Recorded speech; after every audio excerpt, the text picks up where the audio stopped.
අපේ Max Class YouTube channel එකෙන් ඔයාලට කියලා දෙන්න යන්නේ අපි කොහොමද හරය අසමාන භාග අඩු කරන්න කියලා. ඉතින් කලින් අපි වීඩියෝ එකේ ඉදිරිපත් කළා හරය අසමාන භාග. හැබැයි එක් භාගයක හරයක් අනෙක් භාගයේ තුල්ල භාග කරාම අපිට ලේසියෙන් ගන්න පුළුවන්. හැබැයි මෙතනදී කියලා දෙන භාග සංඛ්‍යාවල හරය සහ ලවය දෙකම තුල්ල භාගවලට හරවල ඊට පස්සේ තමයි අපිට අඩු කරන්න පුළුවන්. ඒ කියන්නේ එක් භාග සංඛ්‍යාවක් විතරක් නෙමෙයි අනෙක් භාග සංඛ්‍යාවේ තුල්ල භාගයක් අරගෙන තමයි අපිට මේ භාග සුළු කරන්න පුළුවන්. ඉතින් වැඩි කතා නැතුව අපි යමු වීඩියෝ එකට.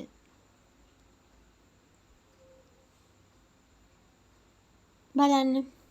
මුලින්ම ඔයාලට දීලා තියෙනවා 5න් 2 අඩු කිරීම 8න් 3 කියන භාග සංඛ්‍යා දෙක සුළු කරන්න. ඉතින් මෙතන අපිට පේනවා 5න් 2 කියන භාග සංඛ්‍යාවේ හරය වෙලා තියෙන්නේ 5. ලවය වෙලා තියෙන්නේ 2. 8න් 3 කියන භාග සංඛ්‍යාවේ හරය 8 වෙලා ලවය 3 වෙලා. ඉතින් අපිට ඇත්තටම ලවයන් ගැන ලොකුවට අපි භාග අඩු කරනකොට එකතු කරනකොට බලන්නේ නැහැ. අපි අනිවාර්යයෙන්ම බලන්න ඕනේ මේ හරයන් දිහා. මොකද අපි භාග සංඛ්‍යා දෙකක් සුළු කරනවා නම් අනිවාර්යයෙන්ම මේ හරයන් සමාන වෙන්න ඕනේ. ඉතින් මෙතන තියෙන්නේ 5. මෙතන තියෙන්නේ 8. අපි අර ඔයාලට ඊට කලින් ඉදිරිපත් කරපු වීඩියෝ එකේ තිබුණා වගේම හරයන් සමාන කරගනිද්දි මේ දෙන්නා තුල්ල භාගයකට හරව ගන්න නම් උඩයි යටයි දෙකම අපි අනිත් භාග සංඛ්‍යාව 8න් ගුණ කරන්න ඕනේ. කියන්නේ මේකේ හැටියට හරේ. මෙතන එතකොට හැදෙනවා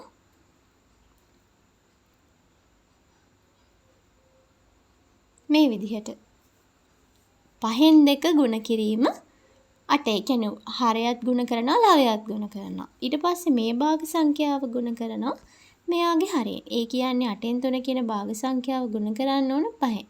දැන් බලන්න ඔයාලට හම්බෙලා තියෙන භාග සංඛ්‍යාවේ හරයන් දෙක සමානයි. එකක එන්නේ 40යි අනිත් එකේ එන්නේ 40යි. මෙතන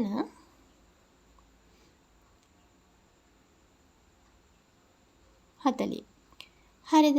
ඊට පස්සේ අපිට පේනවා දැන් උඩ ලවයන් දෙකත් ගුණ වෙලා තියෙනවා. 8 වරක් 2 16යි 3 වරක් 5 15යි. ඉතින් හරිම ලේසියෙන් මේ හරයන් සමාන භාග සංඛ්‍යා සුළු කරගන්න දැන් අපි දන්නවා නේද?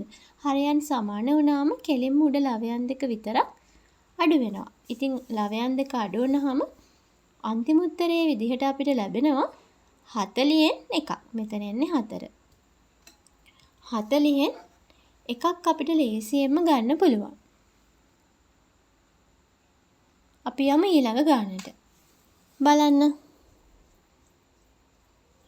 ඊළඟ ගානේ අපිට දීලා තියෙනවා 3න් 1 අඩු කිරීම 4න් 1 අගය සොයන්න.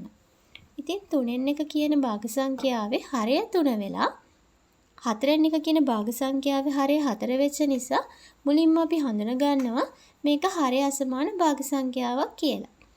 ඉතින් හරය අසමාන භාග සංඛ්‍යා සුළු කරන්න ගියාම බලනවා අපි එක් භාග සංඛ්‍යාවක හරය අනිත් භාග සංඛ්‍යාව තුල්ල භාගයක් කරලා හදාගන්න පුළුවන්ද කියලා.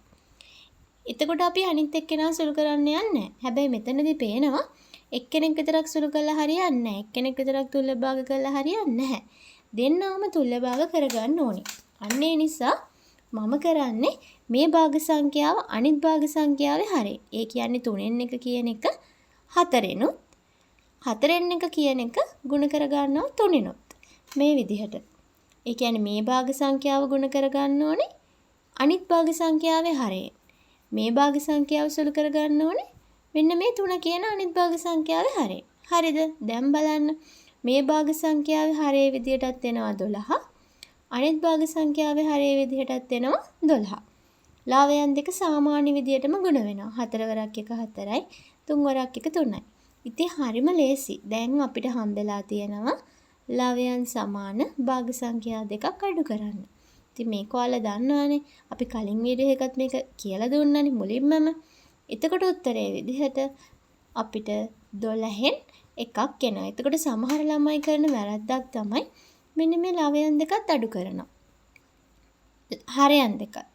ලවයන් දෙක අපි කොහොමත් අඩු කරන්න එපා. මේ හරයන් දෙකත් අඩු කරනවා. එහෙම කරොත් නම් උත්තරය වරදිනවා. මේ හරයන් දෙක සමාන කරගත්තයින් පස්සේ අපි අඩු කරන්නේ උඩ ලවයන් දෙක විතරයි.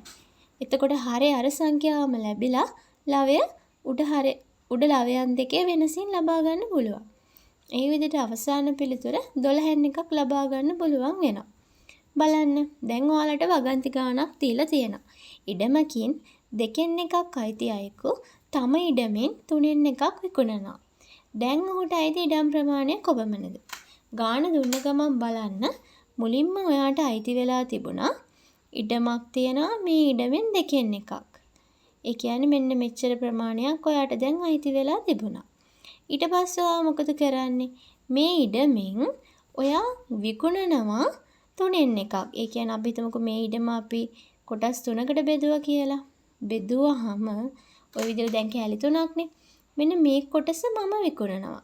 මෙන්න මේ දම් පාටින් සලකුණු කරන කොටස මම විකුණනවා.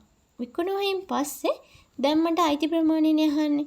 ඇත්තටම මට දැන් අයිති ප්‍රමාණය මම මේ ලියන ලා නිල් පාටින් කොටසින් තමයි නිරූපණය කරන්නේ. එතකොට මම කරන්න ඕනේ දැන් මම මේ මුළු ප්‍රමාණය දන්නවනේ. ඒ කියන්නේ දෙකෙන් එකනේ. මෙන්න මේ මුළු ප්‍රමාණය. ඒකෙන් අඩු කරන්න ඕනේ මෙන්න මේ තුනෙන් එක. එතකොට මට හොයාගන්න පුළුවන් දැන් මට කොච්චර ඉඩම් ප්‍රමාණයක් අයිතිද කියලා. ඉතින් බලන්න හරිම ලේසියෙන් මේක සුළු කරගන්න යනවා. එතකොට අපිට හම්බ වෙනවා හරයන් අසමාන භාග සංඛ්‍යා දෙකක්. ලවයන් සමාන වුණා කියලා අපිට කිසිම ප්‍රයෝජනයක් නැහැ. අපි කරගන්න ඕනේ හැම වෙලේම හරයන් සමාන කරගන්න එක. ඉතින් මෙතන මේ දෙකෙන් එක කියන භාග සංඛ්‍යාව අපි ගුණ කරගන්න ඕනේ මෙන්න මේ තුනෙන්. තුනෙන් එක කියන භාග සංඛ්‍යාව ගුණ කරගන්න ඕනේ දෙකෙන්. එතකොට අපිට පේනවා මෙතන 3 වරක් 1 3යි. මෙතන දෙවරක් 3 6යි. ඊට පස්සේ උඩ තියෙනවා දෙවරක් 1 2යි. 3 වරක් 2 6යි. දැන් අපිට පේනවා මෙතන ඉන්නවා හරයක් මෙතන ඉන්නවා ලවයක්. එතකොට හරය අසමාන භාග දෙකක් හැදුනා. එයාගේ වෙනස අපි ගන්න යන්නේ. එතකොට අපිට අන්තිම උත්තරේ විදිහට 3න් 2ක් අඩු වුණාම 1යි. අවසාන පිළිතුර 6න් 1 කියලා ගන්න පුළුවන් වෙනවා. දැන් ඔහුට අයිති ඉඩම් ප්‍රමාණය 6න් 1යි. අපි යමු තව ගැටලුවකට. මේ ගැටලුව ඔයාලා තනියම විසඳලා ඔයාලගේ උත්තරේ පල්ලෙහායින් කමෙන්ට් කරන්න. ඉතින් තාමත් අපේ Max Class YouTube channel එක subscribe කරේ නැත්නම් අනිවාර්යයෙන්ම subscribe කරන්න. අමතක කරන්න එපා. වීඩියෝ එක වැදගත් වුණා නම් ඔයාලා like කරන්න. ඒ වගේම ඔයාලගේ යාළුවන්ට share කරන්න.